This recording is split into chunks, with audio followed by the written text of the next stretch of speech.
खुद को जाया मत करो।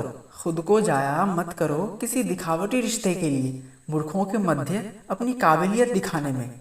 जिनको ज़रूरत ही नहीं उनके लिए सब काम काज छोड़ के उनकी ज़रूरत बनने में। ज़िंदगी ज़ाया होने के बहुत से मौके देती है। जिंदगी ज़ाया होने के बहुत से मौके देती है।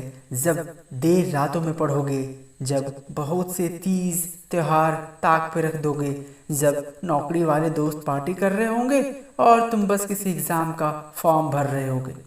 बारिशों की बूंदों को बस कमरे की खिड़की से देखोगे, सर्दियों की धूप में बस पन्ने पलट रहे होगे।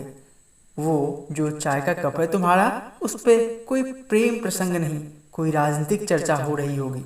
जब किसी अपने खास को खुद से जुदा कर दोगे, जब इस जवानी का बहुत सा वक्त बस फॉर्म और रिजल्ट के इंतज़ार में बिता दोगे। एग्ज़ाम के बाद कट ऑफ ना पार करने पे जो रात होती है वो बहुत गमगीन और स्याह होती है। जब दोस्त सब साथी ब्याह के न्योते देते हैं और तुम मन मसोस के फिर से अगले लक्ष्य की तैयारी कर रहे होते हो।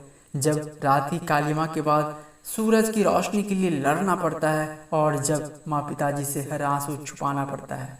जब रात की कालिमा के बाद सूरज की रोशनी से लड़ना पड़ता है और जब माँ पिताजी से हर आंसू छुपाना पड़ता है। जब कुछ सालों का हिसाब ही नहीं रहता और उम्र एक पल में बीत जाती है।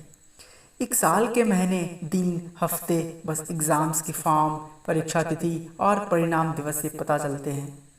और फिर जब बहुत कुछ खोने के बाद जो पाओगे उसके लिए तुम्हें खुशी तो होगी, लेकिन उदासीनता के साथ। जब पाने का अर्थ नहीं रहेगा, जब जीवन के सत्य का दर्शन तुम्हें हो चुका होगा, इन सब मौक़ों पे तुम ज़ाया होते जाओगे और तुम कितना खर्च हो चुके इसका पता बस अंत में चलेगा। इसीलिए फिजूल की बातों पे खुद को ज़ाया मत करो।